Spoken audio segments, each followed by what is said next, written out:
Hello and welcome back to the Test Screening, the weekly place for all your up-to-date film reviews, cinematic musings and discussion points.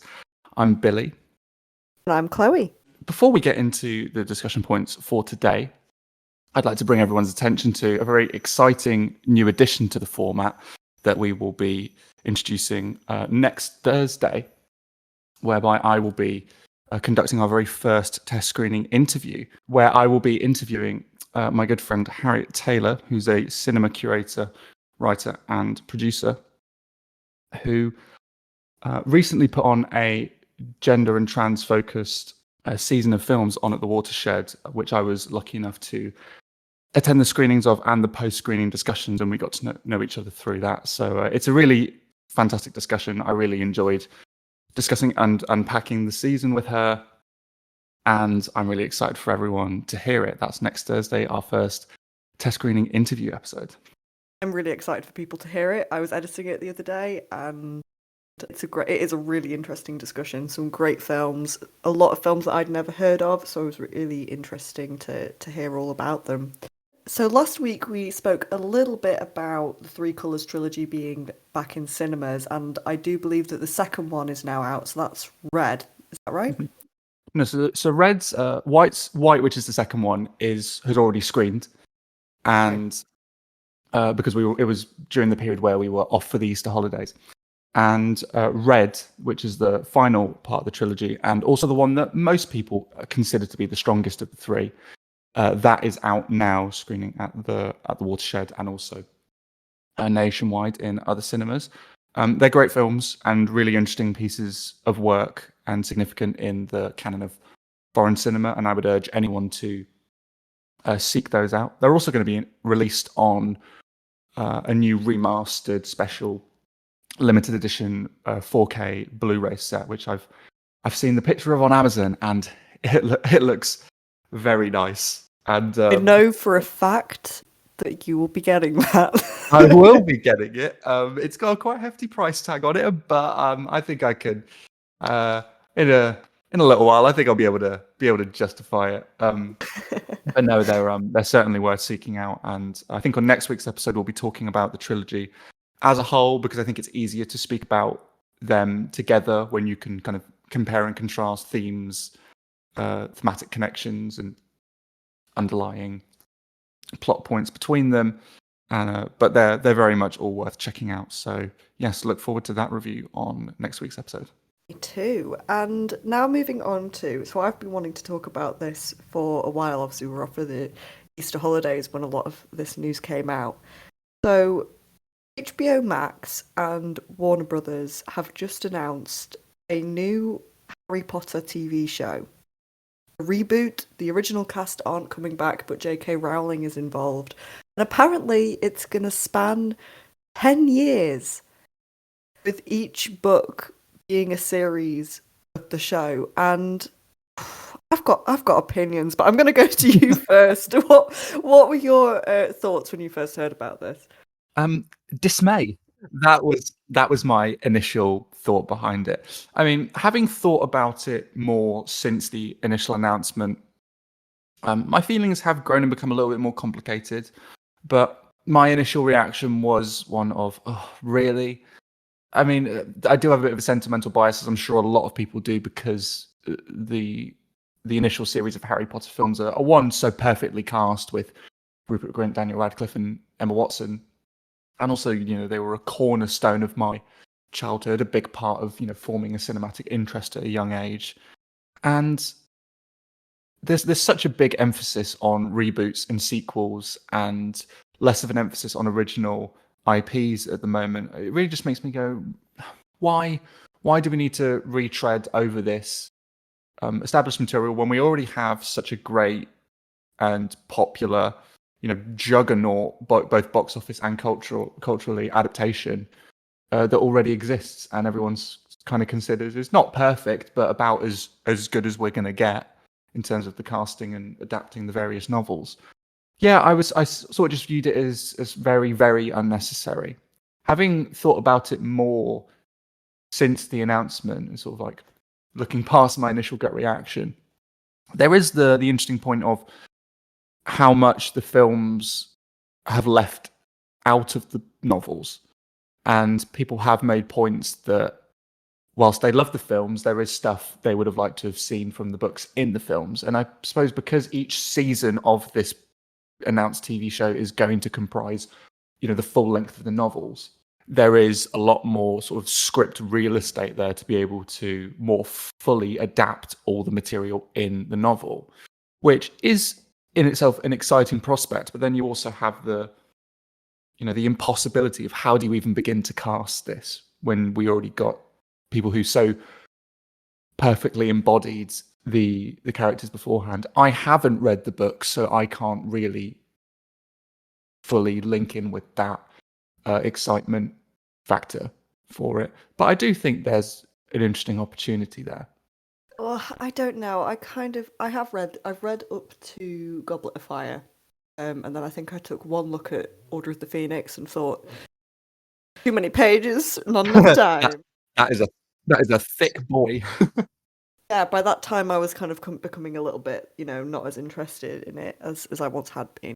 I think, controversially, I think there's a lot of padding in the Harry Potter books, and I actually think that the film adaptations do a really, really good job of tightening them and keeping the main story alive. Because I think a lot of the stuff that's taken out of the books is kind of the mundane stuff. It's the daily life of being at Hogwarts, which I'm like, I understand that people really enjoy that, but story-wise, it's not completely necessary. You can get that through playing a video game. Hogwarts Legacy is out. You can live out the rest of the books if you want, doing some potions and things in there. Yeah, I mean, obviously, I've got complicated feelings about J.K. Rowling anyway. As do many of us. This is maybe not the form to go fully into it, but I mean, people can look it up. I love the films. Like you, I think the films are like a really formative part of why I love cinema so much. I remember going to the London studio tour and just being absolutely spellbound. Like, I was blown away. It was like one of the best field trips I'd ever gone on. And seeing all of the creatures and the magic and everything. I loved Harry Potter.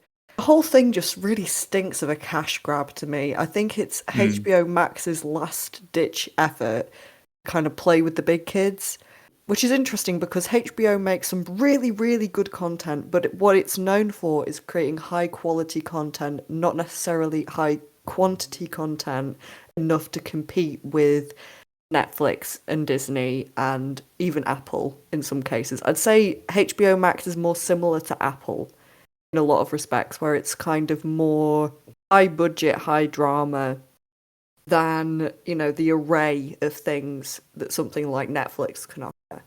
And we know that it's struggling financially. It's been, talked about that HBO Max is not doing the best it can because a lot of its content is shared. It's shared across Sky. It's on Now TV in the UK. A lot of its content isn't exclusive to HBO Max, and it can't be because HBO Max isn't available in the UK. Yeah, the whole thing just really stinks of a cash grab to me. It seems too soon for a reboot. Yeah, I can understand from a business point of view why they're doing it, but that's the bit that disheartens me the most. It seems all business and no heart. And for me, the original films were all about heart, and they remind me of a simpler time. So I think I'm not going to be as strong as to say I'm going to be boycotting it for whatever reason. I think it's, a lot can change between now and whenever this thing comes out.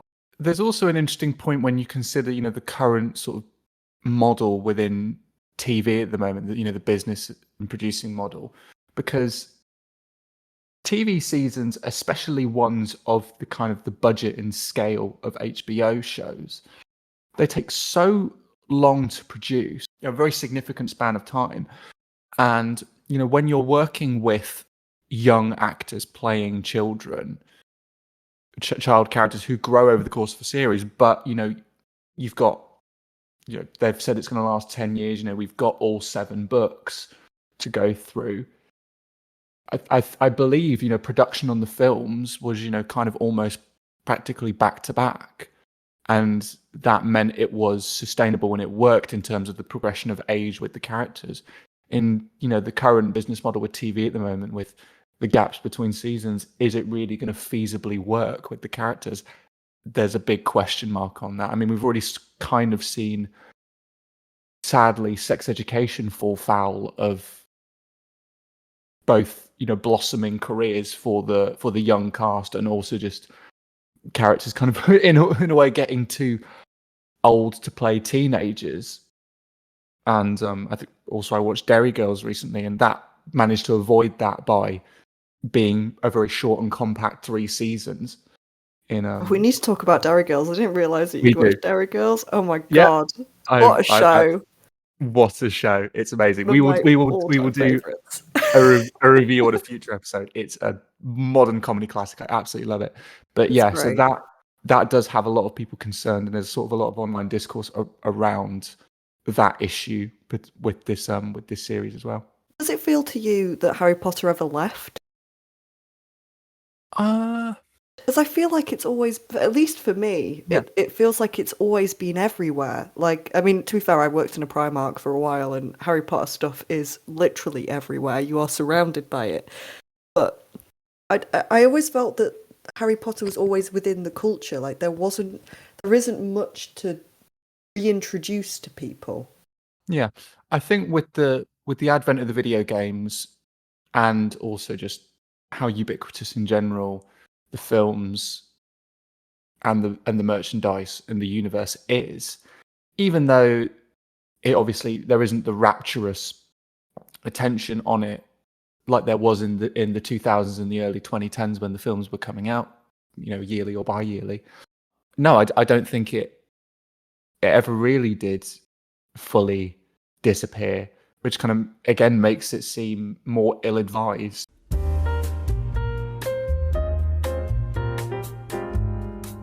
So let's move on and go on to our first review. And the first one is Dungeons and Dragons: Honor Amongst Thieves. So this is the film based on the tabletop fantasy game. I have played it once before, had a great time. I was a tiefling, so I was very excited that we got some tiefling representation in the film. And yeah, Billy, what were your thoughts? So I've never played D&D, but my closest group of uni friends is very, very immersed in it. So I've heard a lot about how the game is structured and how it works since, starting university and becoming very tight with those guys. So I have a semblance of knowledge as to what to expect from how the film may work. I have to say, the initial marketing did not do the film any favors by portraying it as like a bombastically cringeworthy and like joke-laden assembly line fantasy romp that, at least to me, it appeared as though it was pandering too much to like the rapturously nerdy D&D culture and trying far too hard to appear like wry and winking at the audience. So I kind of went in with lower expectations, but which will appear to be a common theme this when we talk about one of our other films, going in with lower expectations. But with Dungeons and Dragons, I was really pleasantly surprised by how much I enjoyed it. In actual fact, watching it, I didn't feel as though it pandered too much to the D&D fandom, whereby someone on the periphery of that culture like me cannot enjoy the fantastical elements that occur within the story. They, to me, work in and out of that Dungeons and Dragons context.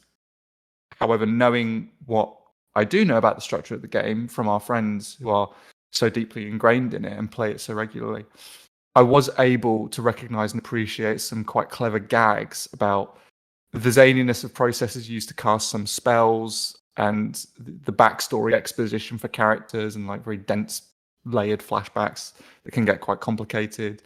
The different classes of characters that make up the central group, some thieves and mages and more combat-centric warrior characters, and like needlessly complex procedures needed to move forward on a quest. There's a couple highlights where there's a sequence where they have to cast a spell in a graveyard to reanimate corpses, but they can only ask a limited number of questions. So they kind of have to like dot between the various different corpses and ask maybe 4 or 5 questions to ascertain the information that they're trying to find out from the various different dead bodies. That's very amusing. And There's also a scene involving Rego Jean Page's character and an absurdly convoluted walking routine that's needed to cross a bridge. And then there's also a very sharp joke in response to that sort of plays off how, when you're playing a D&D game, people improvise in the mindset of their character, and then the dungeon master who will be running the session of the game kind of has to go, oh god, I need to turn the course of the session and to work with their improvisation because I hadn't necessarily planned for that. And the cast seemed to be having those sequences were definite highlights, and the cast seemed to be having a great time in them. They're hamming it up, they're playing into their lively chemistry together, but they take the material seriously enough that I was able to get invested in their pasts and the overall goal of the quests and the overarching stakes. The characters are all charismatic, they're really effortlessly likable and entertaining in their own unique ways. I like the fact that there were very distinct classes and personalities between them all. And also some of the action sequences are surprisingly ambitious with their filmmaking structure and their choreography. There's a terrific scene that, through VFX, it simulates a 2 to 3 minute unbroken long take as it follows a character that's shape-shifting into different sized animals in order to break out of ambushes in multiple areas of the castle. And that was a really thrilling sequence. And there's another scene that features a very creative and funny use of a portal spell to attempt breaching a secure vault. And I kind of wished that those sequences were so inventive that I almost wished that Honor Among Thieves, it displayed this kind of ambition more often, as that kind of creative set piecing can be absent for lengthy stretches. If I have any qualms, it's that despite its best attempts to inject humor of the story into the story, I felt like quite a lot of it didn't quite land in necessarily the way it wanted to. I don't necessarily think this is down to the written quality of the jokes or them being awkward or cringeworthy, because they're not. The film's overall tone and I think visual style, it doesn't quite manage to strike the perfect balance between being sprightly and colourful and kinetic and bouncy in the way that the characters are, and then balancing that with the severity of the big picture story. It felt like it was slightly more in tune with the graver side of the plot, which I think muted the comedy a little bit. But like I said with some of the previous stuff, there are gags that do work, and when they do work, they're very entertaining. And at 2 hours and 5 minutes, I do feel like it's overly long and suffers from some languid pacing here and there. The many pursuits of information or retrievals of artifacts, they do have consistently solid narrative justification as to how they all link up and why they're going into these various different places, which I think is, that can be a flaw in video games when people refer to it as fetch quest-itis. You feel like you're just dotting around getting useless pieces of information from elsewhere. So I appreciated the script was able to justify the various fetch quests so well. But I do feel like they hurt the pacing because it did lapse into feeling somewhat, dirge-like at times. And I feel like this could have been helped by a general tighter edit, shortening shots and condensing sequences that drag on a bit longer than they should. And the cutting pace of shots does feel longer than your average fantasy blockbuster. But despite that, I really did enjoy this, and significantly more than I thought I was going to. And I was happy to be in the company of this band of misfits. I had a really good time with this. It's not, super highbrow or anything, but for a blockbuster, big budget, fantasy romp, I think you could do a lot worse than this. This was good. I would give this a B.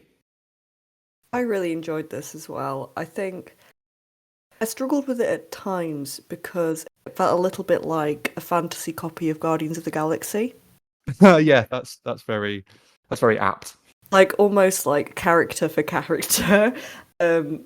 But having played Dungeons and Dragons, there are loads of little Easter eggs and funny bits that people who played the game will cackle at, like I did. And there are definitely some. It's kind of poking fun at itself while not disrespecting the source material. And that was my main fear kind of going into it was, is this film basically going to say, oh, look at how stupid Dungeons and Dragons are, look at this, look at these nerds, that kind of thing. And it didn't. It actually came from a real love of Dungeons and Dragons, and you could feel that. I must say, Hugh Grant is at his peak Paddington 2 villainy phase. And I don't know if I enjoy that or not. Yeah, I don't know if he seemed almost pantomime. He was almost too campy. I can't believe I'm saying it was too campy for Dungeons and Dragons, but it was. It was almost too campy for Dungeons and Dragons. He may as well have cackled and like rubbed his hands together while stroking a cat, you know? Yeah. I wasn't 100% convinced by his performance. The performance that I absolutely adored was Regé Jean Page. He's not in it a whole lot, but when he is in it, it is glorious. He steals the show. He's so good, so funny. I didn't quite expect it from him, but some of the best jokes in the film, I think, came from him. I enjoyed the fight scenes. I enjoyed the characters. If they made a sequel from this, I wouldn't be mad. I would be quite excited to see where it would go next because I think that they did everything. It is what what it says on the tin is what you get, and I had a blast with it. And that scene where they're in the graveyard asking all that was I think that's one of my favourite scenes in a main budget action film that I've seen in a long time. I really enjoyed that scene. Yeah, no, I enjoyed that sequence very much as well. I think that kind of poking fun at the lore and the kind of spells you would use in a D&D game is very sharp. And it's interesting what you say about Hugh Grant. I do think that can be traced back to the sort of the tonal imbalance a little bit in the film and how he may feel a little bit pantomime-esque and out of place. But Regé Jean Page is just, he's elegant and mad enough to fit into that sort of decadent fantasy-like setting. But he's also deadpan enough in his delivery that he really makes the jokes land.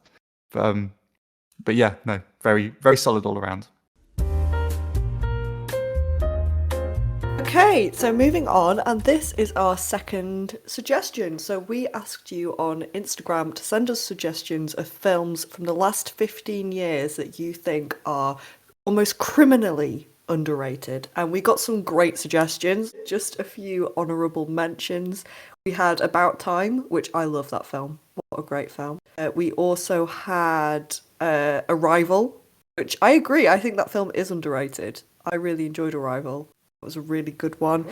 We had Stardust, and I really wanted to do this one, but unfortunately, Finn, who recommended it falls outside of the 15-year specification. Stardust is older than y'all think, and I did want to discuss it, but unfortunately, them's the rules.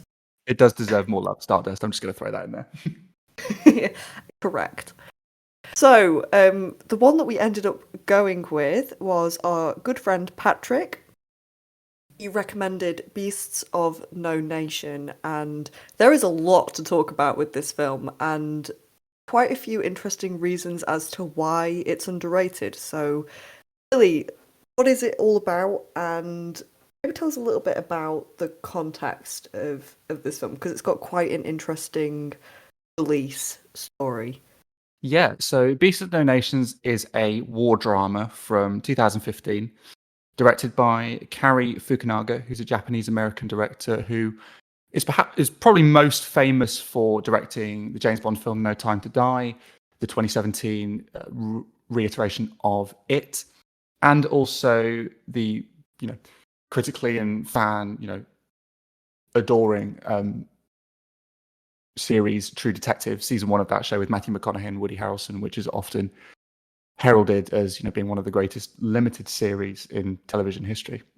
And this was sort of mid-stage in his career, and I think when we look retrospectively, it is sort of superseded by other more mainstream and critically lauded and notable works.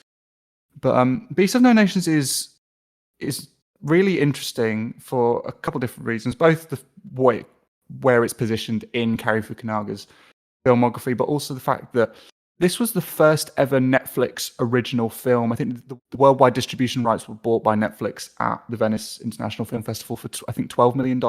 For an Africa set war drama to be the streaming service's first original production original piece of programming as well is a really interesting choice. Seems quite unlikely.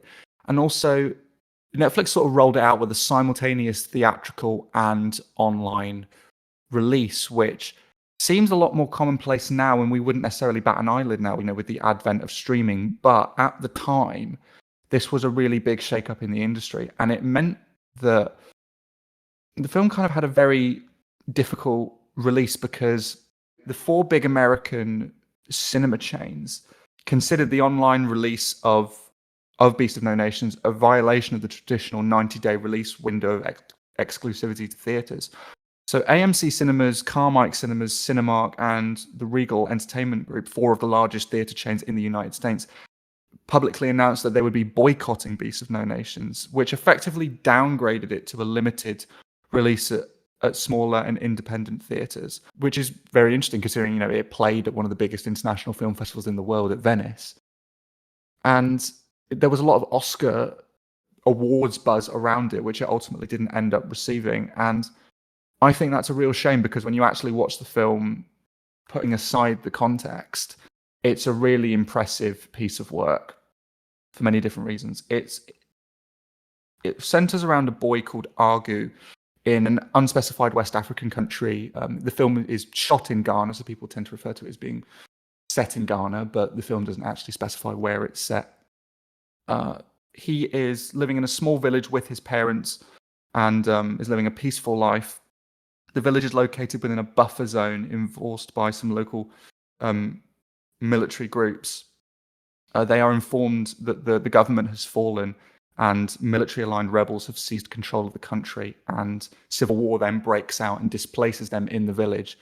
Through some horrific, tragic events, Argu is displaced from his family and is left entirely alone, and is then sort of semi-kidnapped and taken under the wing of a local militia group that's led by this very sort of slimy and sinisterly charismatic commandant played by Idris Elba, who then sort of take him and several other children through this really barbaric and strange hazing ritual of sort of rebirthing them into and dehumanizing them into becoming child soldiers, which of course, considering the conflicts in countries like Sierra Leone in Africa and, genocides in places like Rwanda of, decades ago, this is a very relevant story, and it's very well played on screen.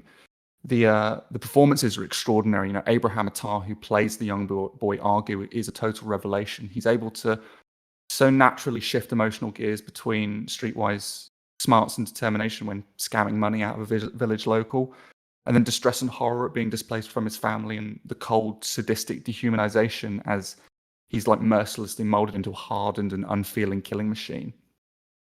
Idris Elba, he embodies this commanding and brutish, but also, like I said, really slimy, charismatic masculinity to the militia leader. And his impressive and yet really underlying, like, rotten allure, that quality that he brings to the character, it makes it plain for us to see how a man as barbaric as this is able to, alter the perspective of a tormented and impressionable child, forced into this impossible situation. Cary Fukunaga's directorial style, to me, it's somewhat reminiscent of that very earthy and subjective experiential camera that's so powerfully used by Terrence Malick in his famous war film, The Thin Red Line, where you get a really vivid sense of the locations the conflict is taking place in, the jungle-like environment, and how both the figurative environment and the physical environment are affecting the mental state and personalities of the characters as they're seeing these traumatizing and partaking in these traumatizing events, which in the case of Beasts is so important to and integral to the narrative. It's cerebral enough that you get a strong sense of the change in Argu's mindset and the mental toll that the events take on him, but it's also passive and omniscient enough in how it frames the events that you get a clearer overall sense of the conflict and how the Colonel's actions are affecting the children in the group. Some of the rawer handheld camera work in scenes of the children storming villages contrasts very nicely with the tranquility of the smoother Steadicam in the earlier family-oriented sequences. I also think that not tethering the film's perspective so tightly to Argu's perspective is a wise decision, because it's not exploitative or maliciously leering or salacious in how it presents wartime violence, but the film sequences of conflict and destruction are still very harrowing and are quite unflinching in certain moments. It's not an easy watch, for No. sure. It's Hmm. I was actually quite shocked at how graphic some of the scenes were, and in many ways warranted, because this is about the corruption of a young boy and about the atrocities that he is coerced into committing and the change in his mindset. It is warranted in many ways, but also it's really unflinching in some scenes. I wouldn't recommend it early in the morning like I watched it. Yeah, it was For some reason. a, This is not a pre 10 a.m. film. it was a bit of a shock to the system, wasn't it? But I think having that slightly removed perspective works in favor of the film, because I think showing us the events, very intimately, like getting inside the mind of the young boy, may have made things, too visceral. I also think the direction also has a certain cinematic grandiose sweep that I think it makes the material a bit more palatable to a wider audience, whilst giving a more even-handed view of the conflict without losing the power of the atrocities that occur. And it does have certain moments where a family interaction or a raid or a certain atrocity, it's punctuated with an internal oration from Argu, which kind of clues us in enough to the change in his outlook, which I thought was very effective, but peppered through just enough that when it happened, it was very powerful, but it didn't feature so frequently that it sort of lost its impact. The visual storytelling is also really sophisticated as well. Having some pastiches of kids reloading machine guns and sort of donning leaves and branches as camouflage. Without narration, just this one angle just tells you all about what's occurring in this situation and the internal change these kids are going through. So that's really impressive as well. The only real complaint I had upon seeing this for the first time was that it's a bit overly long at 2 hours and 10 minutes. And Patrick agrees with me, actually. I spoke about this with him recently, and we both still think that towards the final quarter, you could lose about 15 minutes and have an overall tighter narrative. It does start to drag a little bit in a specific section around the 1 hour, 45-minute mark. But I do think on second viewing, the length allows the film to very effectively demonstrate how Idris Elba's character is able to, over time, build such a strong, albeit very warped, community in the militia. And that final quarter does do a solid job of showing how, for how larger than life the Colonel is, he is ultimately an insignificant cog in a much larger socio-political machine, which makes his actions with the militia and the kids seem that much more unnecessarily heinous. And I also think it's worth noting that the quite hopeful conclusion does feel very earned and very satisfying, given the winding exploration of trauma that precedes it. It's a great film, and I think a real highlight of sort of mid 2010s cinema, and also just modern wartime cinema as well. I do think it's very underrated and deserves a lot more attention. It's on Netflix. I think I gave it an A- because of the length issue on the first viewing. I think I've grown to appreciate it even more on the second viewing we just did. So I would give this an A now. I would recommend people see this out if they can handle the strength of the material. Moving on, we're going to talk about Air. And does this film, please tell me that this film contains a dog that can play basketball?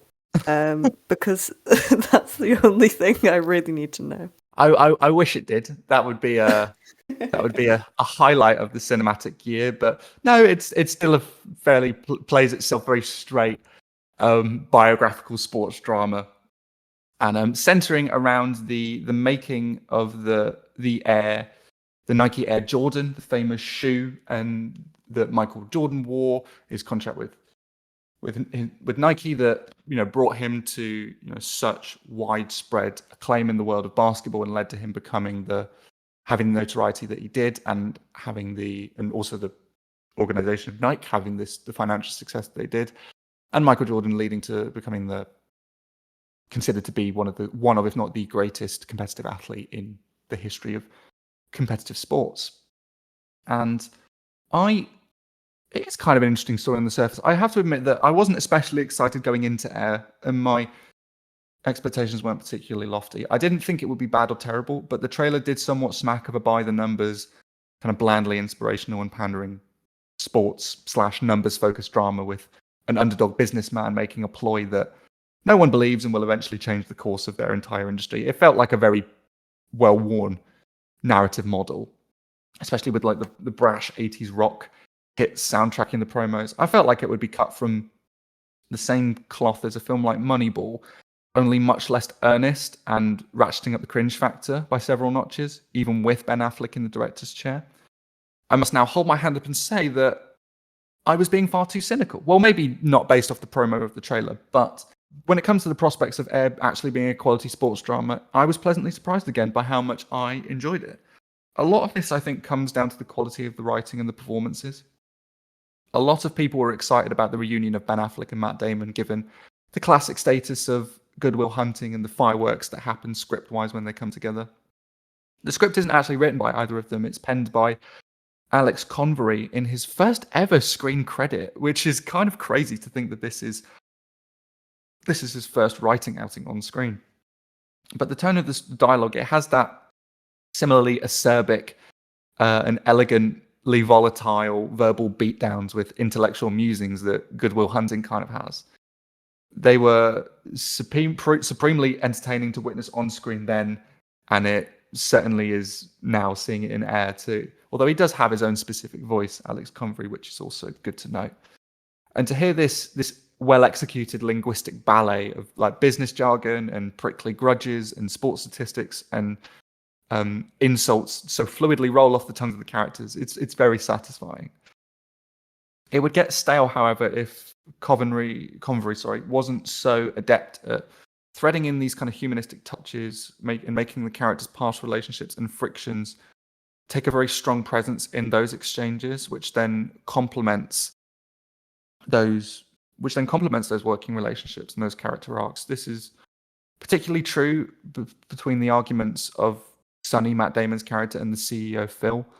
Their prior friendship and mutual respect tie in wonderfully with their fights about budgets and keeping the company board happy versus taking risks in business and their personal lives as well. It adds emotional layers to the business talk, which I think is very important in a drama like this. Air in that way is very successful for taking a seemingly very dry subject and the production of a sports trainer and giving it character-based weight. This is also very true of the film's compelling examination of the slugfest that was essentially several different white male-run companies vying for the potential success and opportunity to exploit and take advantage of a young black man's skill and desire for greatness and a better life financially for his family. Affleck makes a very smart artistic choice to never fully show Michael Jordan's face, even when he's present in a boardroom meeting scene. We mostly see him from behind or sometimes a side profile. This puts emphasis on how some companies, dehumanized him and simply made like financial ploys to take advantage of him. And it focuses us in on the businessman's attitude to Jordan rather than having us as an audience preoccupied with his mythic status. It kind of seems odd at first. I wasn't expecting it. But I think the decision pays off because how the film unpacks that difference in attitude between the companies and how earnestly Matt Damon's character Sonny, his commitment is to providing a platform for Jordan's talent is written in the script. It manages to sidestep issues of the white savior trope, which could have undermined the message and drama, and was kind of in my mind prior to going into the film. I was kind of interested to see how it dealt with that, and I feel like it deals with it well. I would cite the film's aesthetic as being a minor drawback. It's not a very visually involving work, and Affleck does do a serviceable job of injecting pace into the dialogue exchanges with fluid Steadicam motion, but Air does opt for this, desaturated and lifeless color scheme that I think kind of is prevalent with this style of film in recent years. And it may have been intended to ground the drama, but I think it serves more, I think, to dull any potential vibrancy in the story. I also think that it's a hair too long. During the final 10 minutes or so, it was starting to overextend itself a little, particularly with the closing title cards on the various real-life characters. But these are pretty small gripes, though. I think the strength of the screenplay and how much it involved me in a story that really I don't have much of an empathetic way into, the fact that it found that nugget of character that I could buy into was a real success. And I liked it very much, and I would certainly say it's worth seeking out. I would give this an A-. Much better than I was expecting it to, so that has defied my expectations of your review as well. I didn't think you were going to rank it that highly, so good to hear. We all like it when an underdog does quite well, I guess. Yes. I guess it's like art imitating life as well with what this film story is about. Moving on, so we've got a documentary next, In the Court of the Crimson King. Billy, what's it all about? So, In the Court of the Crimson King is a musical rock-focused documentary named after the most famous album by the famed progressive rock band King Crimson. Now, King Crimson are one of the most revered bands in progressive rock. You know, other notable figures in that style of music include Pink Floyd, Yes, Rush. But King Crimson are particularly interesting when it comes to their band story because it's had a revolving lineup over the several decades it's been active. It's always been spearheaded by the one consistent member, lead songwriter and guitarist and keyboardist Robert Fripp, who's known for being a total musical genius, but also a very odd, prickly, and at times tyrannical character. And the documentary follows their most recent sort of anniversary tour, their rehearsal process, and makes an effort to try and unpack the myth of King Crimson and the various different perspectives that past and present members have on the band and its musical approach and style. And I'm a very big fan of this band and that album, In the Court of the Crimson King, in particular. And I was aware of the mystery and friction the legend of the band is shrouded in. So I was quite excited to watch this and see if the film managed to shed some light on their creative process, the band members' opinions on being in the band and the experience it brings. And to the question of did it accomplish that task, the answer is a strange yes and no. Wendy Ide, film critic for The Guardian, said that it's rare that a music documentary is able to so vividly evoke the artistic approach and tricky personality of its central subject. For me, having seen it, I honestly have to disagree with that sentiment for a number of reasons. I understand totally that there are many voices that go into formulating the tapestry that is the strange and fragmented history of King Crimson as a band. The film features a myriad of interviews with the different musicians that have circulated through the revolving band lineup, whilst occasionally then circling back to the mastermind himself, Robert Fripp. The volatility of that lineup and also the necessity for it in Fripp's eyes due to the desire to keep the music constantly in a state of evolution is very key to telling the story of this band. However, the problem is that even with a compact 80-minute runtime, the edit and structure of the story is very unruly and ill-disciplined and scattershot in its focus.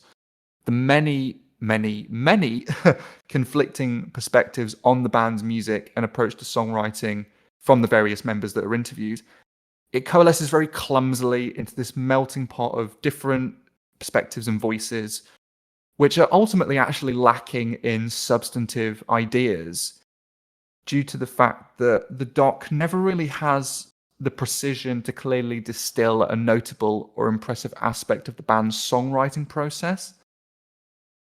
Of course, the story of the band's fractious existence is equally as well known as the music and arguably supersedes it in most people's minds when they think of King Crimson.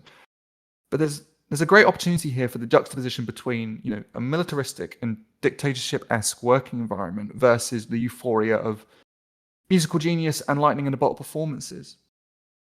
And the director does seem preoccupied with that central question, but a major issue with the film is that there's a severe lack of compelling footage from the live performances on the tour that's being documented, which I would guess if I had to hazard a guess, would constitute probably less than 5% of the runtime.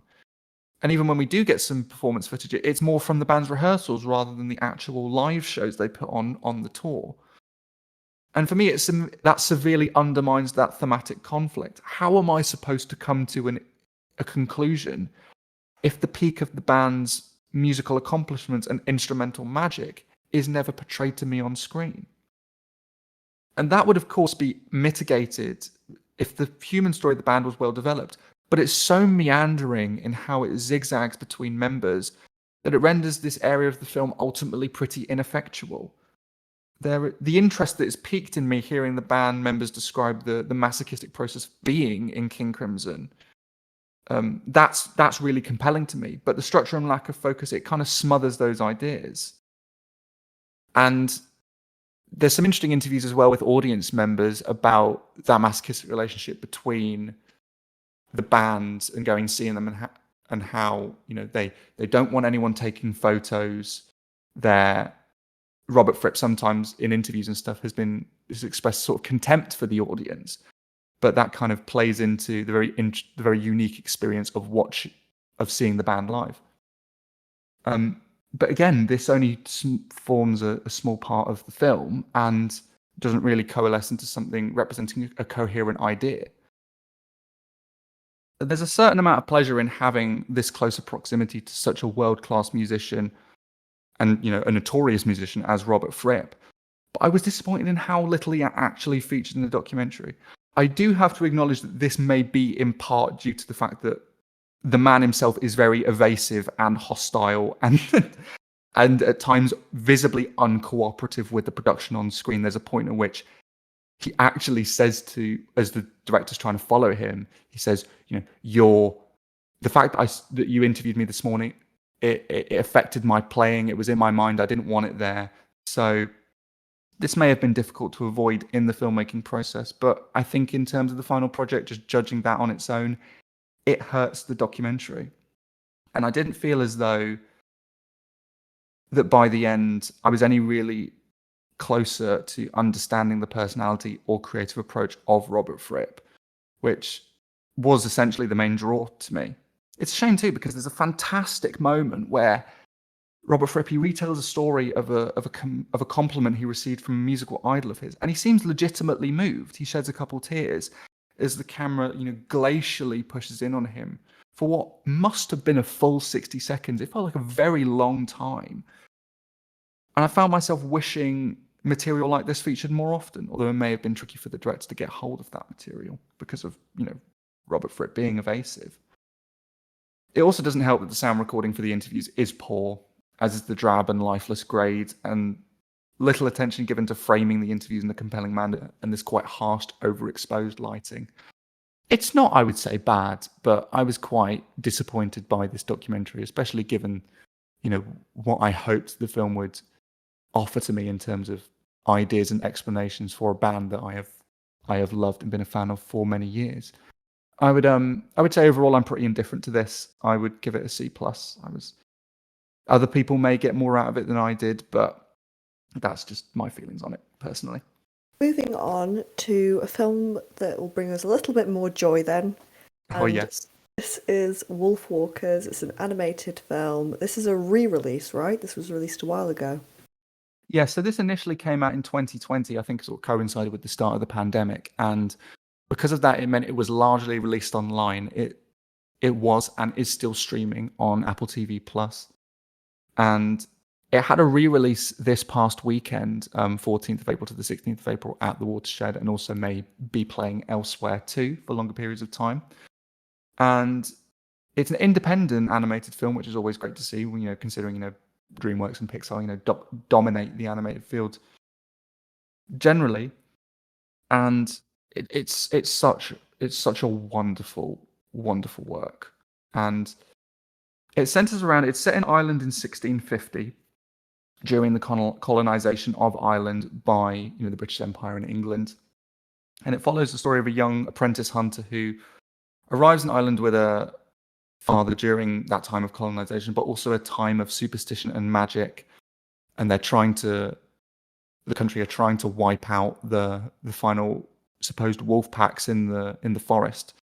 And while exploring the forbidden lands outside the walls of the city, the young girl Robin, she befriends this free-spirited girl Meb in the forest, who's a member of a tribe who have the ability to turn into wolves by night. And they begin searching for Meb's missing mother. And as that happens, secrets are uncovered about past lives of family members and the mystical powers of the forest, and some friction is caused between the British Army and the tribes within the forest, and just a wonderful folk influenced and fantastical romp transpires from that. Right off the bat, the art style and animation in Wolfwalkers is just achingly gorgeous. The film's visual style, it has such a tactile quality to it. You can palpably feel the fingerprints and influence of the animators and team on every fabric of Wolfwalkers. Watching this was an exquisite reminder of just how much human work and attention to detail goes into really vivid and high quality animation, and I get a strong sense of how much love was poured into every frame of this film. The film's visuals, they really seamlessly incorporate differing styles of animation that subtly slide over each other to coincide with tonal and narrative shifts in the story. I love it when visuals can ape the narrative alterations in a story. I think that's really great visual storytelling. There's boxier and sharper hand-drawn lines in the more regimented and slightly industrial town as the British are colonizing in Ireland. Then there's the swirling, almost watercolor-esque aesthetics of the forest sequences that have the feeling of a moving painting. Shimmering dream sequences as well, which see subtle shades of slicker computer animation to convey fantastical powers, or flights of the abstract. These are very tastefully incorporated as well. All the while, the score and the general story and the animation has this rustic, aged, homely texture of the Irish folklore the narrative is steeped in. And it's so great to watch an animated film that has a contemporary angle and relevance on issues such as individuality, equality, and colonialism, but is simultaneously so steeped in the roots and the grain of the ancient lore and bygone era of Ireland. The film does take some thematic and narrative cues from environmentally and colonialism conscious and centered films like, most famously, Princess Mononoke from Studio Ghibli in Japan. Yet its personality feels wholly unique due to its reverence for and beautiful presentation of old Irish culture. Wolfwalkers, it also really deftly balances the grounded feeling and real-world pertinence of its more socially conscious issues, whilst also leaning in and out of the story's darker, more sinister and urgently tense sections with the whimsy and mystical charm of its fantasy sequences. All the while, it's really fluidly using nature and mythology as an elegantly sophisticated method of examining intolerance, discrimination, and eco-sustainability, with some really lovely plot pivots and surprises. The way the narrative twists is really engaging and surprising. The narrative and tonal balancing act on display here is of a very high caliber. And the interplay between the central characters is also really well played. The voice work from cast members like Honor Neefsey, Sean Bean, and Eva Whittaker is so passionate and has such strong conviction and dedication, I think, from the actors to the material, that it's easily to become incredibly invested in these relationships because the performances are so deeply felt, just even through their vocal delivery and vocal cadence. Even when you catch a shade of a recognizable plot machination in Wolfwalkers, the agency and complexity given to both young female characters is, as well as their prickly and sprightly chemistry, as well as the dedication to Irish folklore, which doesn't get enough representation on screen, and the socially conscious issues, it raises the overall film above being, a tall cliche, and it gives a fresh take on some tried and tested social and environmental issues. This is wonderful. I would if it's in cinemas, I think it would play so much better on a big screen, because of how, vibrant the animation and colors are. But the screenplay is that good, and the visuals are so sumptuous that, watching it on streaming at home, you're not going to significantly lose the power of the film. This was great. I would give this a strong A. Perhaps on a rewatch, I would even up it to an A+, up it to the highest grade. I'm going to stick it an A for now. But for also a wonderfully compact 95 minutes. It's just really streamlined and well paced. Yeah, I can't really say enough nice things about Wolfwalkers. It's probably the highlight of the week for me. I would definitely seek this out. I'm definitely going to be seeking that out now. That's going right to the top of my list. So that's it for this week. Billy, what is coming up next week? So we've got a couple horror-centric reviews next week. We've got the new Evil Dead reboot, Evil Dead Rise, which... There's another one? Yeah, I know there's another one, because we had the original trilogy, then we had the very dark and serious 2013 remake of the original, and now we have sort of a new addition to the franchise that sort of kind of reinvents itself. Bruce Campbell is on as a producer, and the critical response so far has been very positive. And I do have a real soft spot in the horror canon for the Evil Dead films, and the way they blend really gnarly violence and black comedy. And this looks no different, and I'm very excited. We also have the Nicholas Hoult and Nicolas Cage Dracula and his assistant focused horror comedy Renfield. Oh, hell yeah. Yeah, which I am so down for. It looks like it's going to be an absolute hoot. We have the new Japanese animated film from Makoto Shinkai, Suzumi, which, given that I absolutely adore Your Name and liked Weathering with You, I'm very excited for. And like I said at the start of the episode, we will be detailing the blue, white, and red entries of the Three Colors trilogy. And we will also be putting out feelers for another audience suggestion, which I think we're going to incorporate more regularly into our review slate. That's what's coming up next week. Be sure to tune in for my interview with Harriet as well. That's going out on Thursday, April the 20th, I believe that is. And yes, do tune in for that episode and our next slate of reviews. Thank you very much for listening. Bye.